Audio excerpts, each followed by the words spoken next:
All right. So what I was going to say about M by Fritz Lang from 1931 is this is 12 years before the other Fritz Lang pick we've seen, Hangmen Also Die. Right. 12 years before. It's Hollywood film as opposed it is also the very Hollywood film.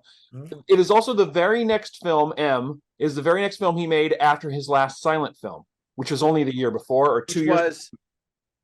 Something Cat. I forget. It wasn't Metropolis though. No. Metropolis was a little bit earlier than that. That's 25, right? But I would say both those numbers are kind of significant and kind of telling because I feel like Hangmen Also Die is a more sophisticated and entertaining movie than M. I felt like watching M. It was my first time. I know it's a classic and all, but I felt watching it that it felt really uneven and in some places primitive.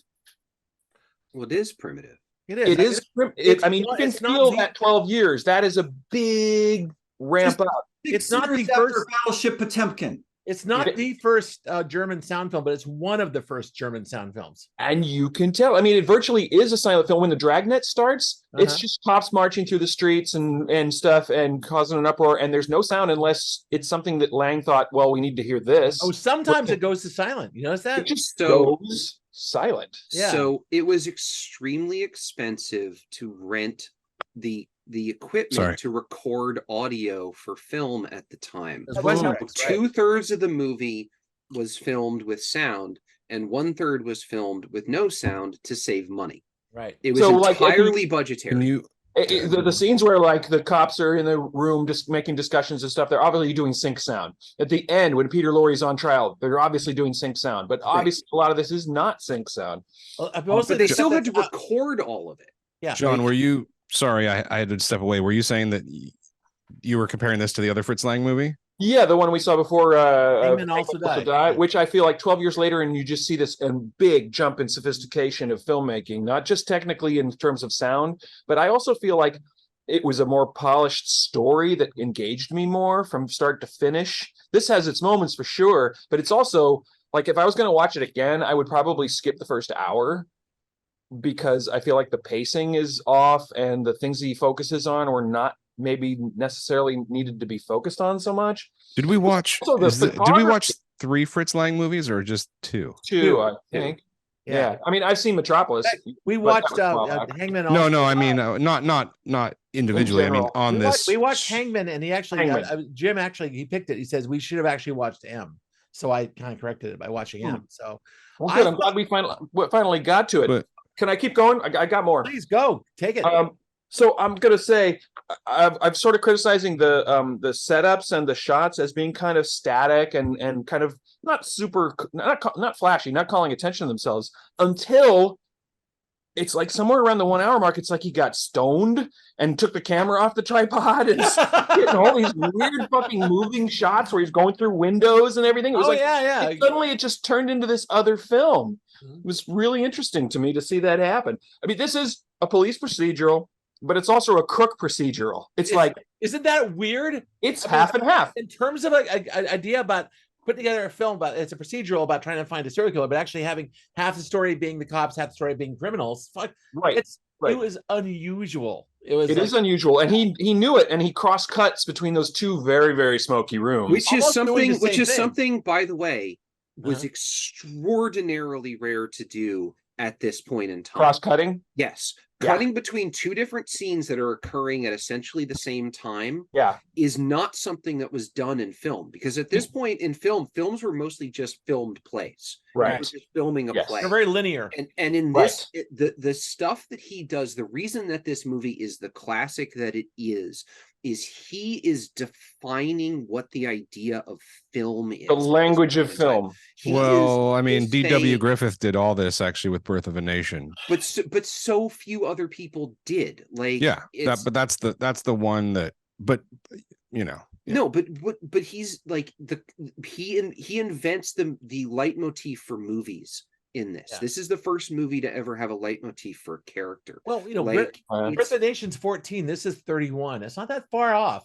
You know what I mean? But that's, I mean, in those days, 15 years was a long time because things were changing so fast. In Birth of a Nation, you literally have the former slaves or whatever trying to break into the cabin, and the women inside trying to hide, and it's cross-cutting that to the KKK who are striding on their horses as fast as they can. However, and it's going back and forth and back and forth and back, and it's really building this amazing tension, to be honest, and no one had ever done like it like made minds explode. It was just like we're talking about like the girls in the cabin and the freed slaves trying to get in there and the KKK trying to rescue them. It's all part of a same kind of action sequence.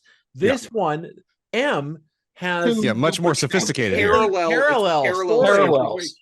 Where you have and funny because it was like, look how simple these two situations are. He was doing it in contrast. I want to talk about the point of all of this. I want to talk about what's going on behind Chris there for a second, because are you done? Yeah. No. Done. Can I keep going?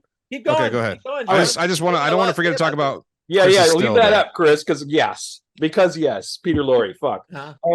So I was going to say this movie is a talkie, and boy is it ever. A lot of discussions, a lot of scenes of people discussing things that we already know or belaboring some pretty minor details, I think. Not a lot of insight into Peter Lorre's character, not a lot of background on his victims, that's for sure. So, okay, this is a procedural, and this is what it's got in common with Zodiac as well, because, we just don't know that much about the other side of the story. So we get what the cops are doing, and in this case, what the criminals are doing, because they've decided this guy's got to go. But as a procedural, it makes some frustrating choices. And here's my big for instance. So the most exciting part of the movie, I think, the most action, is when the crooks spot Peter Lorre on the street, they corner him in that building, and then they all go down there and break into the building so they can catch him, right? Right. Great sequence. And a big part of the movie. What happens right after? The biggest. What happens right after? They carry him away in a bag. And then we cut to the cops for 20 minutes discussing, where is he? We have to watch them find out what happened when we just fucking saw. Well, we as the audience know already. Exactly. Yeah. So that to me is why it's like, I was like, no. But that's real early cinema stuff. It's on a primitive side. It's on a primitive side. Give me that. I'm just saying, as a viewer in 2023, these are the flaws that jumped out at me. Yeah. And boy, does it get better at that point? There's that lag right there, but that whole scene prior to it where they were catching him, that's super fucking exciting. And then it gets to the trial, which is just amazing. And then you get to see why they cast Peter Lorre, because he didn't have a lot to do up to that point. But boy, oh boy. I disagree with you about that. I think he carries a very good amount of menace for the scenes that he is in. Oh yeah, he doesn't have a lot of screen time. No, he doesn't have a lot of screen time, but the time he's on screen, as Jared, I assume, is about to point out, you cannot stop looking at him. No, because everything he's doing is demanding your attention, and he carries that menace with him through the whole thing. Like, also, I think it's great that he couldn't whistle, and that's Fritz Lang whistling. Really? Well, and let's be honest, that is a tremendously good whistle. Mm-hmm. That's like, I was trying to do it, and I can whistle, and I was trying to do it, and I was like, I can't do it like that. So I am done. I would just say, like I said, if I was going to watch it again, I might just fast forward to about 60 minutes and then go. But this is one of those things where you can kind of see modern film kind of being born a little bit. Yeah. I think not just a little bit, Scott. I think a lot. And a lot, yeah. The first thing I want to say about what's behind Chris, which is a wonderful screen grab, is that but what he's doing here, not only is Peter Lorre so fucking good in this, and I think we were probably all in agreement there, but that he's right there, that moment, that's actually starting a trope in film. Mm-hmm. This is the birth of how many movies do they have characters that do this? And I don't care what gender they are. We have characters all throughout cinema who have a reckoning with themselves in the mirror. Yeah. And it means something. It's in every, and what comes to mind, if you want to keep with the black and white motif, by the way, is La Haine, when Vincent Cassel does it and he, points his, like there's so many movies. I mean, Jake Gyllenhaal does it in Nightcrawler and has this intense scream, Travis Bickle. Yeah, Travis Bickle, exactly. Travis Bickle does it in Taxi Driver. I mean, the list goes on, and it's not just men, women do it too. It's something's being born there that he didn't even realize was being born. And it's Fritz Lang probably realized it was being born. Purple Noon. Purple Noon. What's particularly strange by this film is a scene behind Tad is they're during a trial where this guy is actually making his case, says, I can't help myself.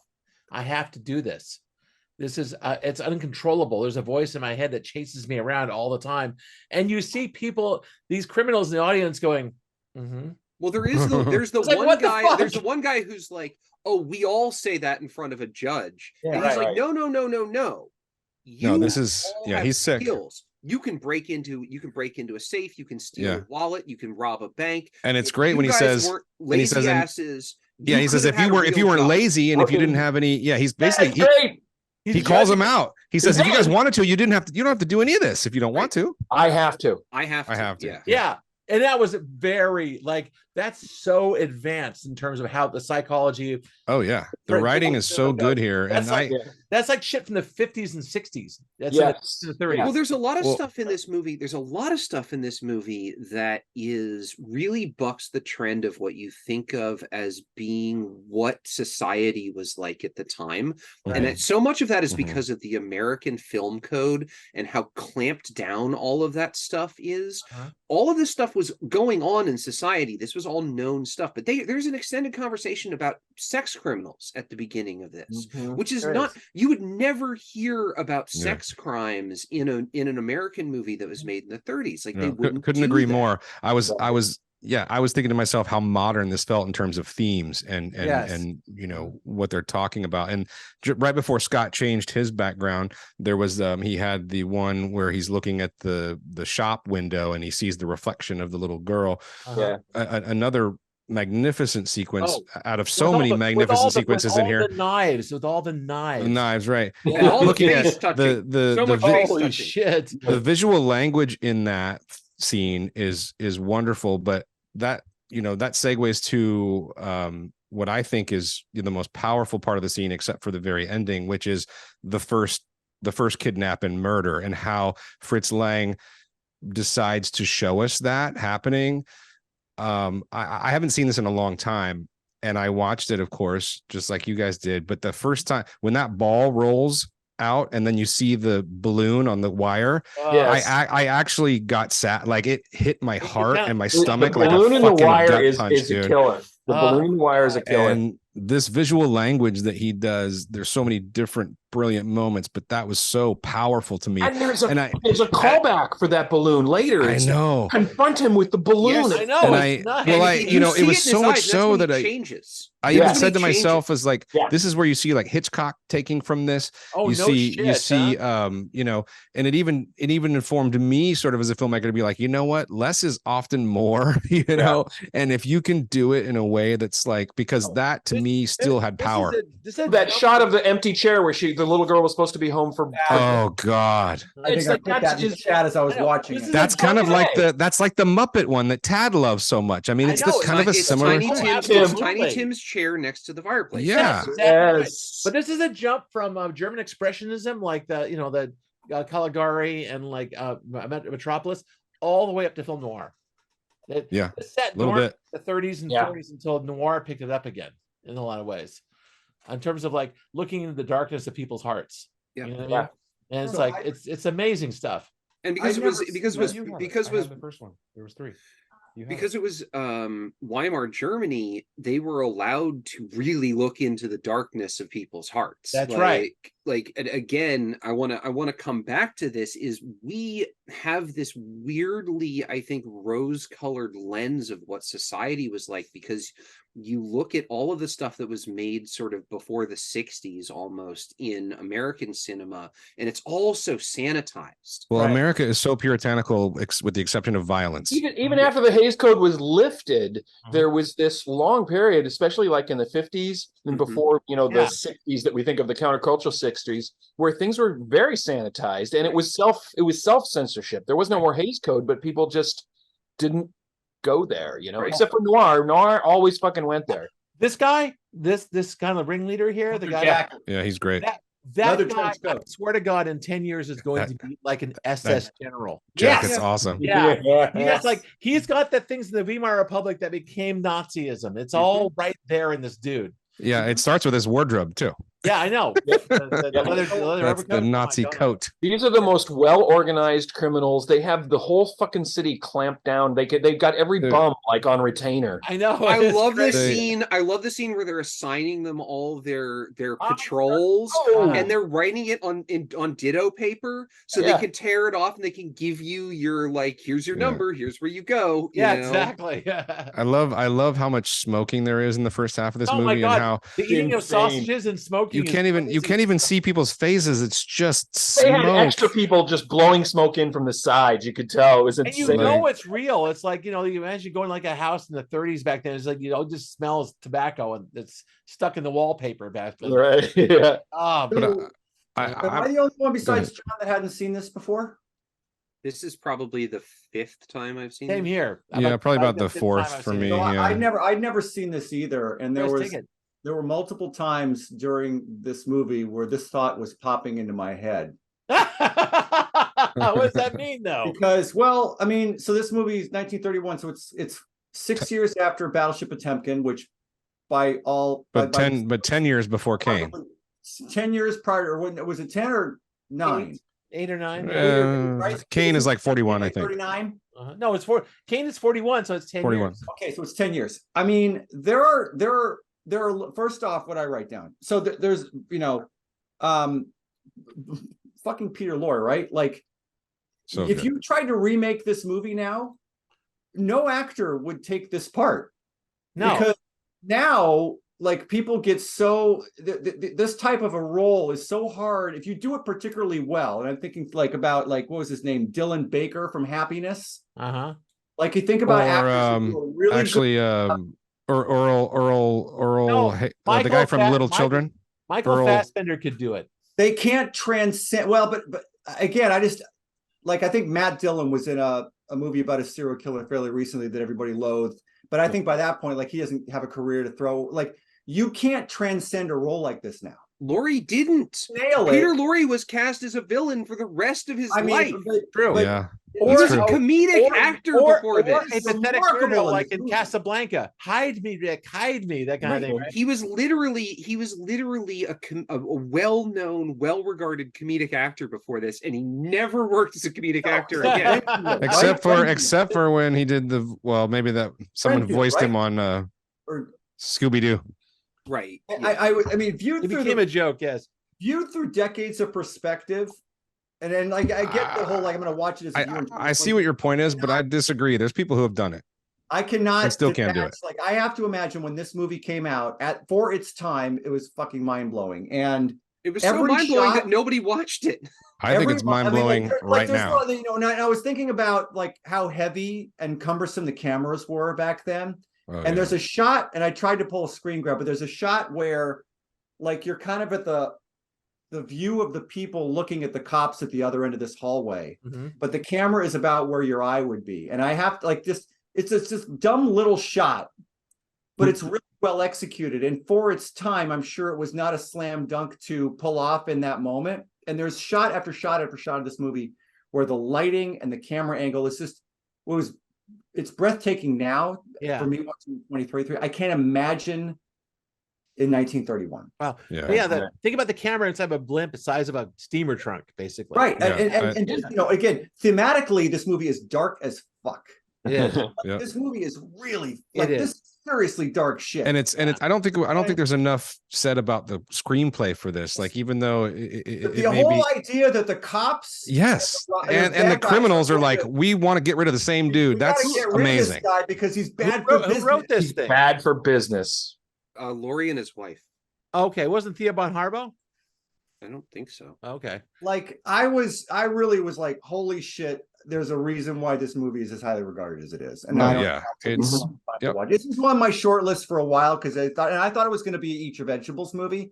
No, I was totally no, it's actually very entertaining. and again, that monologue that Laurie does at the end is astonishing. Phenomenal. Absolutely phenomenal. Really phenomenal. I think this movie is a masterpiece. The only way I'll agree with John with his criticisms, which I think I think they're valid, but I don't agree with all of them. Right. I think I think you could cut 5 to 10 minutes out of this movie, like probably when they're looking for him and some of that cop procedural stuff, and it would be a tighter film. Yeah. You could probably take 20 whole minutes of the whole cop stuff out. But I think the movie is a masterpiece. I adore it. It works on me every time. The only other sort of slight critique I have is the ending is much too abrupt, and I wish he would have, in the name of the law, kind of thing. Yeah, the ending's a little clunky. It's clunky, and he didn't stick the landing so much. I mean, you know that hand is the cop, but then all we get, literally, once the hand goes on his shoulder, we only get 3 more shots. One is the judges coming in, and then one is the old ladies or not old, but the mothers in the chairs. Right. I don't mean to call them old. Gonna bring them back. Yeah, and the content is beautiful, but I think he handled it visually much too quickly, and it could have been drawn out a little bit. It was that would have a lot of wrongs set by a right at the very end. It didn't quite work. You're right. It didn't stick the landing. Yeah, although, just barely. Although the writers, there's 3 writers. Theo von Harbo did write this film. And Fritz Lang and a guy named Egon Jacobson. Okay, but isn't Theo von Harbo Fritz Lang's wife? Well, yeah, there you go. Yeah, that's what I'm saying. It was. I said it was. But Harbo wrote Metropolis and a couple of his films. She's brilliant, man. Wow. She was also a Nazi, and she was also later on a Nazi, which is why he had to flee Germany. This is she was probably one of those, like, if you can't beat them, join them Nazis. He did it again, man. It's crazy. It's crazy that this movie, it came out in the US, nobody saw it, made $30,000 in the US. That's it? Yeah. No kidding. It did not do fantastically originally in Germany, although it was building a little bit, and then the next year it was banned. Wow. Literally just like by which government? By the Nazis. The Nazis came in and were like, well, of fuck course. That. No, we're not doing this shit no more. There's so many like parallels to the Nazis when they're fingerprinting everybody, when they're what about that shot where they're like panning across a table and it's like all the gangsters' possessions that the cops have rounded up, all the weapons. Oh, that's incredible. Yeah. Doesn't that make you think of concentration camps? Yes, that's all I thought of was like all the stuff they took from the Jewish people. I'm like, this is a precursor. No, I hope of course someone Germany's going to ban this. Somebody here aside from me saw Babylon Berlin. That was a series a couple of years ago in Germany that they showed on Netflix. Yeah, that was Tom Tykwer's. That was all about the Weimar Republic and the cops trying to deal with it. It was a very liberal, very open society back then, before the Nazis took over. And so this is part of it. It's like letting this criminal underclass kind of do their thing was part of the Weimar thing, where they didn't really enforce anything back then, which is why the Nazis had a leg up in terms of law and order. So this shows that. This shows this kind of nuttiness that was going on before the Nazis clamped down. Well, there were also multiple this is something that isn't in this movie. There at the time there were multiple competing types of police. True. And so they were often getting in each other's way. That was another thing. And then also they were all politically aligned, so none of them would work together. Yeah, there was state police, there was political police, there was a whole, and the Weimar police. They're all different, although they all call them green jackets because they all wear green jackets. And you see the same uniforms in World War II movies, the police back then. All right, well, I think we covered it. Hold on. Jim's. I'm sorry. I'm almost sorry. Jim's not here to hear Jim's Corner. Jim. I know. Jim's Corner, right. Something? Yeah, Tad's got it. All right. Fritz Lang's M is a great movie. Peter Lorre is wonderful in his pre-World War II incarnation of Ugarte. Nobody quite squirms like him. A sound film made in 1931, its grammar is rather modern. Lots of scenes shot MOS with voiceover dialogue, whose speakers are revealed in a later shot. Compared with what Hollywood was churning out at the same time, it's a glimpse of the future yet to come. Wow. Also modern was the way criminals and the police are handled. They're both the sorts of people you wouldn't want to interact with at a party or in a dark alley. The crispness and scanning were both much better than the last time I saw M on an NTSC TV. Ex-nicotine addicts will probably be triggered by the amount of smoking, mostly cigars and pipes, that takes place in the most casual of scenes. An inordinate amount of beer and schnapps is consumed by all the characters. Gigantic beer goblet. The giant beer goblet, yes. Wanted a beer after this one. Also, did you guys see the cigarette holder that was shaped like an S that had a giant yes hand-rolled cigarette in it? It looks like fun, doesn't it? Some of the scenes seem overly long, mainly because of the establishing and end shots are longer than we expect. Editing has become shorter in the 92 years since the film premiered. Thumbs up. 92 years. Yes. Which is 92 years, and a lot of this reads like film language that we see today still. I love this about film, is that we're talking about a film that's 92 years old. And we're like, it's brilliant. It's an absolute masterpiece. We're giving it its due. It's like this is yeah. Well, Lang was obviously just a natural filmmaker. Yeah. What, Chris?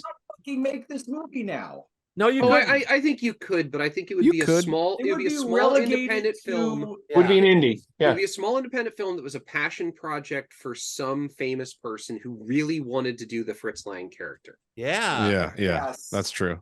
You mean the Peter Lorre character? Or sorry. Nothing to lose. Going to thumbs. Come on. Come on. Oh, are you kidding? Oh, fantastic. This is like all right. Okay. It's a reason why people. People claim it's one of the best films ever made, and I think they might be right.